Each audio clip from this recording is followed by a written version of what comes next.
संपूर्ण मंडल शशांक कला कलाप शुभ्रांगुणास्त्रिभुवनं तव लङ्घयन्ति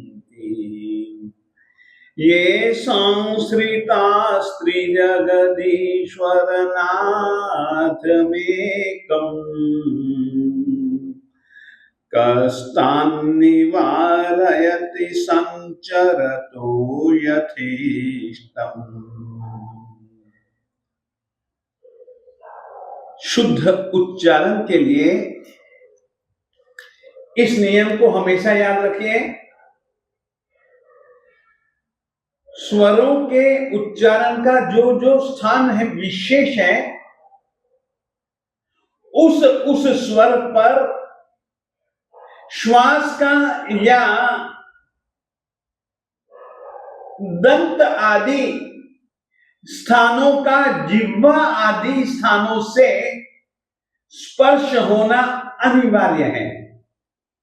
तभी आप स्वरों को और इसी ही प्रकार से व्यंजनों के लिए भी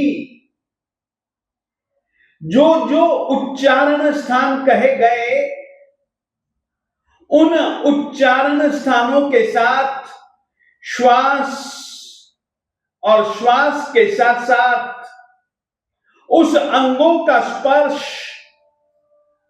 अनिवार्य है, तभी शुद्ध उच्चारण कर पाओगे। जहां पर शब्द हलंत है, मूल व्यंजन के रूप में है, उन शब्दों का उच्चारण, उन व्यंजनों का उच्चारण मूल व्यंजन के रूप में करें, और जिन जिन शब्दों का, व्यंजनों का उच्चारण स्वर के साथ में है, यानी कि पूर्ण व्यंजन है, उन व्यंजनों का उच्चारण भी आप उसी रीति से करें। मात्राओं में और व्यंजनों के साथ जुड़े हुए स्वर जो कि मात्रा के रूप में भी हैं और स्वतंत्र रूप में भी कुछ स्वर हैं, उनका उच्चारण उसी ढंग से ही करें। यानी जो ह्रस्व स्वर हैं, चाहे वे मात्रा के रूप में हो और चाहे वे स्वतंत्र रूप से भी क्यों ना हो, उनका उच्चारण ह्रस्व, और यदि दीर्घ है तो दीर्घ इस रीति से ही करें। जैसे कि शुद्ध उच्चारण के लिए सबसे पहले अपन लोगों को व्यंजन और स्वरों में शब्द विभेद करना पड़ेगा। आज मैं दूसरी लाइन लेता हूं, दूसरा पद लेता हूं। शुभ्रा, श प्लस उ प्लस भ प्लस र प्लस आ, शुभ्रा। गुणास, ग प्लस उ ण प्लस आस, तो गुणास। त्रिभुवनम, त प्लस र प्लस छोटी ई, भ प्लस उ, व प्लस अ, न प्लस अम। शुभ्रा गुणास त्रिभुवनम। तव, त प्लस अ प्लस व प्लस अ, तो तव। लंघयन्ति, लंग लंग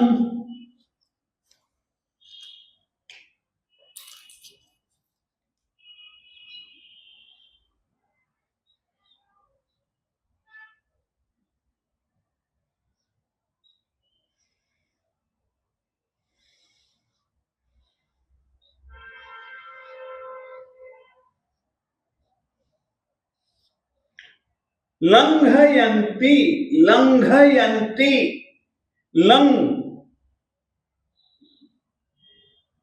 लंग प्लस घ प्लस अ, तो लंघ यन्ति,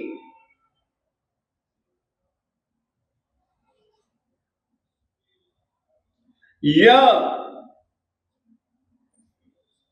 प्लस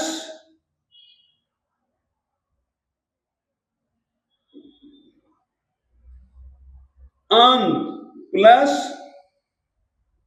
ई, लंघयन्ति। तो इस रीति से आज भी मैंने इस श्लोक में से एक पद यानी कि दूसरा पद श प्लस उ, श हलंत आएगा क्योंकि इसमें से स्वर हमने जुदा कर दिया। तो स्वर बिना का जो व्यंजन है वह मूल व्यंजन कहलाता है। मूल व्यंजन या तो आधा लिखा जाता है या हलंत के चिन्ह पूर्वक लिखा जाता है। या तो यूं लिखा जाएगा, ये हलंत का चिन्ह है, या फिर यूं लिखा जाएगा। तो ये आधा व्यंजन माना गया। तो इस रीति से ये मूल व्यंजन माना गया। इस रीति से अब हम इस श्लोक का शुद्ध उच्चारण करेंगे, संपूर्ण। फिर से बोलिए, संपूर्ण। प में जो उ की मात्रा है वह दीर्घ है और दीर्घ स्वर के उच्चारण के लिए दो मात्रा प्रमाण समय चाहिए। संपूर्ण र जो है वह मूल व्यंजन के रूप में है, तो इसको हम पूरा नहीं बोलेंगे। संपूर्ण मंडल शशांक, देखिए ये पर में क है, क से पहले अनुस्वार है, तो इसका उच्चारण हम लोग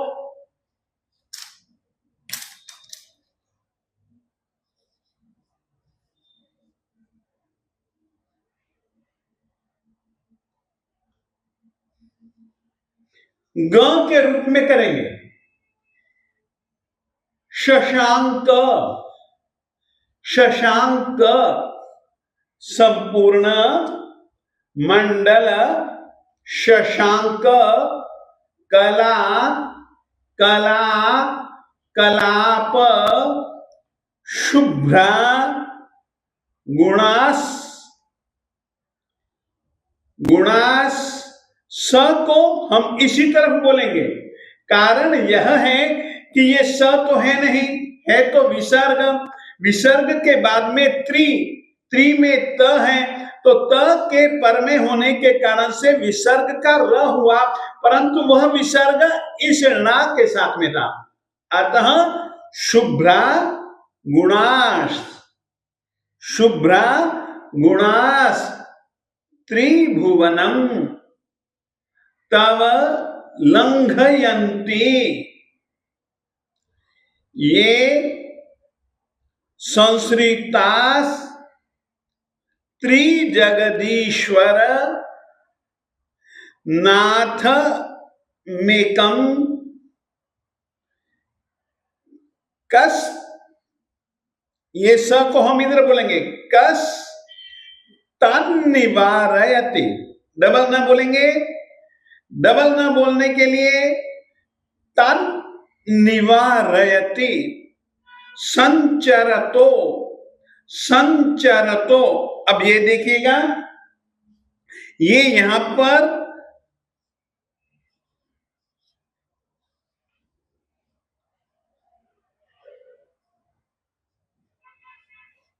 सही शब्द तो समचरतो था, म को हम य कर देंगे एक व्याकरण के नियम से।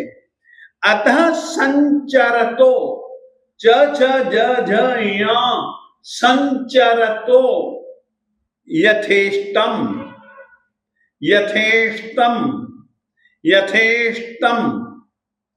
फिर से संपूर्ण मंडल शशांक कला कलाप शुभ्रा गुणास त्रिभुवनम तव लंघयन्ति ये संश्रितास त्रि जगदीश्वर नाथ मेकं कस्तन्निवारयति संचरतो यथेष्टम। इस रीति से हम इस श्लोक को शुद्ध रूप से बोल सकते हैं और इनका मैंने आप लोगों को शब्द विभेद करके भी दिखलाया। ठीक इसी रीति से इस श्लोक में जितने भी अक्षर हैं, चाहे स्वर सहित चाहे स्वर रहित, आप उनका शुद्ध उच्चारण भी करें और शुद्ध रूप से आलेखन भी करें ताकि आपको शुद्ध उच्चारण में सुविधा रहे। शब्दार्थ समझाने के पहले मैं संधि विच्छेद करना चाहूंगा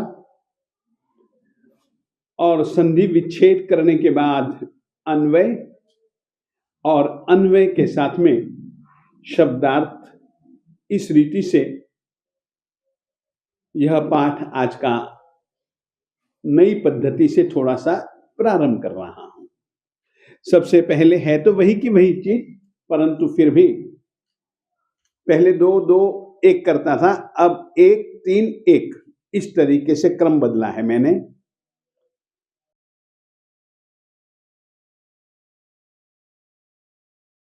संपूर्ण मंडल शशांक कला कलाप शुभ्रा, इन पदों के बीच में कहीं पर भी कोई संधि नहीं है। कारण केवल इतना है कि यह एक संपूर्ण जो वाक्य है समासांत है, अतः इस वाक्य में कहीं पर भी संधि नहीं है। होती है समास होने पर भी, परंतु इसमें कहीं पर भी कोई संधि नहीं है। यहां पर जो संधि है शुभ्रा गुणः, इन दो पदों के बीच में एक संधि है। शुभ्रा में विसर्ग है और आगे घोषमान स्वर है ग, इस कारण से विसर्ग का लोप हो गया। तो शुभ्रा गुणः यह था मूल वाक्य, परंतु शुभ्रा में ग पर में होने के कारण से हमने विसर्गों का लोप कर दिया, तो शुभ्रा गुणः। इसी तरीके से गुणः त्रिभुवनम, इन दो पदों के बीच में संधि हुई है। गुणः में विसर्ग था, परंतु उसके बाद में त्रि में भी त पहले होने के कारण से त जो है वह दंत्य वर्ण है। विसर्ग को हम दंत्य स ही करेंगे क्योंकि त जो है वो दंत्य है, इस कारण से। यदि तालव्य होता तो फिर तालव्य श का प्रयोग किया जाता। मूर्धन्य अगर कोई अक्षर होता तो श का प्रयोग किया जाता, यह व्याकरण का नियम है। तो दंत्य त होने के कारण से गुणास त्रिभुवनम, विसर्ग को हम स कर देते हैं। तो गुणास त्रिभुवनम, तब में कोई संधि नहीं है, लंघयंती में कोई संधि नहीं है, ये में कोई संधि नहीं है। संश्रितः त्रिजगदीश्वर, संश्रितः त्रि, जिस तरीके से गुणास त्रि उसी तरीके से संस्कृतः त्रि, तो संधि के बाद में संस्कृतास्त्री बना। यदि हम इसका संधि विच्छेद करेंगे तो संस्कृतः त्रि। जगदीश्वर नाथ में कोई संधि नहीं है, परंतु नाथ में कम में संधि है। नाथम एकम, यहां नहीं मैं लिख पाया, नाथम एकम। नाथम में जो म है वह हलंत है, और उसके बाद में एकम का जो ए है वह स्वर है। तो हलंत व्यंजन में स्वर जुड़ जाता है यदि आवश्यकता हो तो यहां पर हमको नाथ में कम उस नियम के आधार पर हम लोगों ने इस संधि की। उसके बाद कस्तान, इसमें भी संधि गुणास्त्री भुवनम के समान कह तान, दंत्यत होने के कारण से विसर्ग को हम दंत्य सह कर देते हैं। तो कस तान निवारयति, तान निवारयति ऐसे भी लिखा जा सकता है।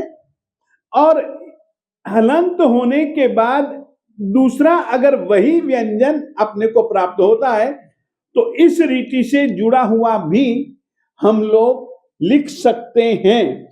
कहीं यदि आपको स्वतंत्र रूप से लिखा हुआ मिल जाए तो आप उसको अशुद्ध न समझें। लिखने की पद्धति में कहीं पर भेद है, परंतु उच्चारण में कहीं पर भी भेद नहीं है। तो कस तान निवारयति। संचरतो, मैंने आपको पहले ही, इससे पहले मैं बतला चुका हूं, सम उपसर्ग है, चर धातु है, च होने के कारण से और यह तालव्य होने के कारण से च हम लोग च छ ज झ य म को य कर देंगे तो संचरतः। संचरतः यथेष्टम, यह संधि विच्छेद करने के बाद संचरतः यथेष्टम, संधि विच्छेद करने के यह रूप, और संधि कर देने पर संचरते संचरतो यथेष्टम। तो इस रीति से यह संधि विच्छेद श्लोक के अंदर जितने भी अक्षर हैं उसके आधार पर यह संधि विच्छेद शब्द विभेद उच्चारण के लिए है। संधि विच्छेद लगभग अन्वय और अर्थ इत्यादि की संगति को बिठाने के लिए कारण है।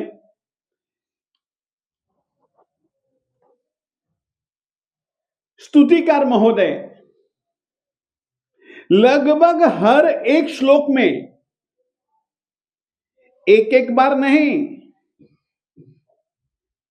अलग अलग ढंग से विशेष्य विशेषणों का प्रयोग कहीं किसी श्लोक में एक बार तो किसी श्लोक में एक से अधिक बार भी करते हैं।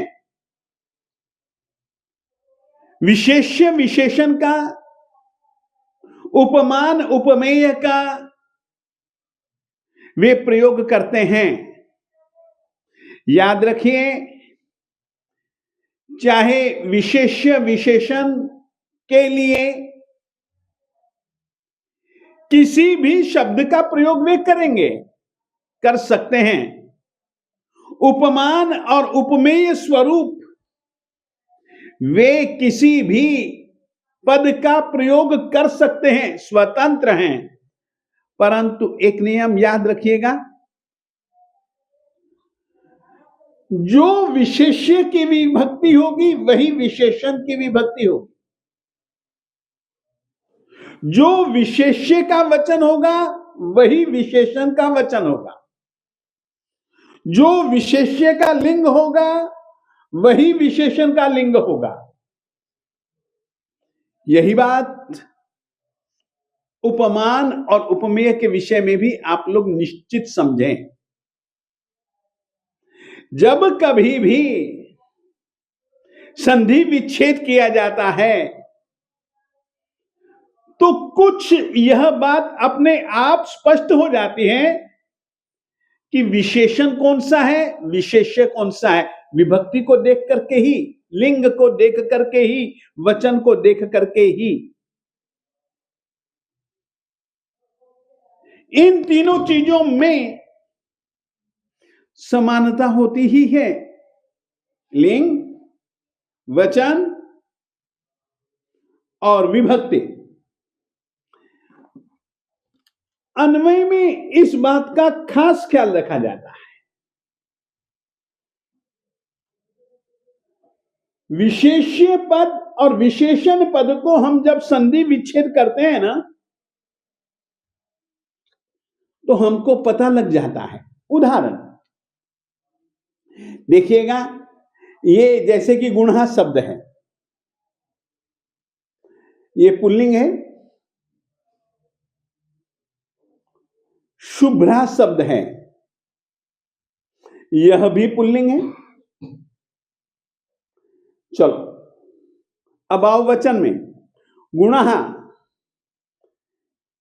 प्रथमा विभक्ति का बहुवचन है, शुभ्रा प्रथमा विभक्ति का बहुवचन है।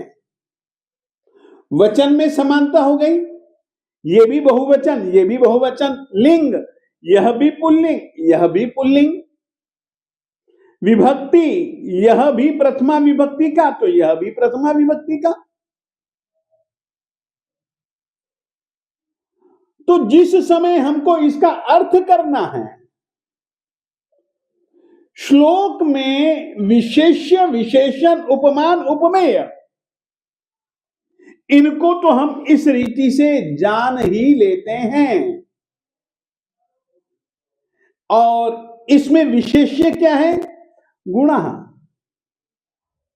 विशेषण क्या है? संपूर्ण मंडल शशांक कला कलाप शुभ्रा।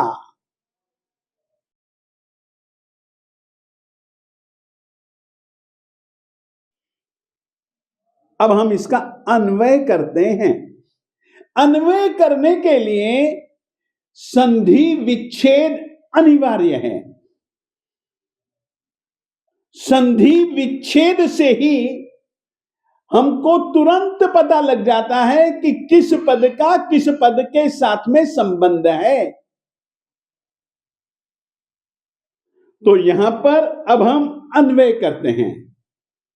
अन्वय के अंदर इसका और इसका संबंध है, और ये जो है एकदम अंतिम शब्द है, और यह है विशेषण के रूप में पूरे का पूरा, और यह है विशेष्य।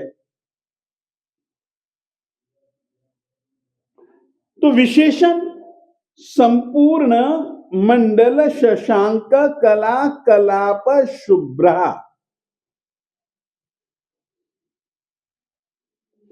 तव गुणाः, तव गुणाः त्रिभुवनम, त्रिभुवनम लंघयन्ति।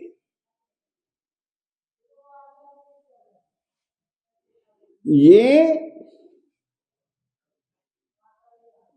त्रिजगदीश्वर नाथ में कम। अब जैसे कि यहां पर प्रथमा और प्रथमा, यहां पर द्वितीय विभक्ति, द्वितीय विभक्ति, द्वितीय विभक्ति का एक वचन, द्वितीय विभक्ति का एक वचन, द्वितीय विभक्ति का यह जो नाथ शब्द है यह पुल्लिंग और एकम भी पुल्लिंग।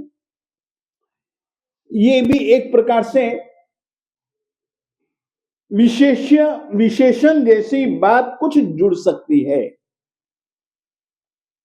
ये एक गुण है। त्रिजगदीश्वर नाथम एकम संस्कृता यथेष्टम संचरतः तान, ये यहां पर विशेष्य विशेषण है और यह इसके लिए प्रयुक्त शब्द है।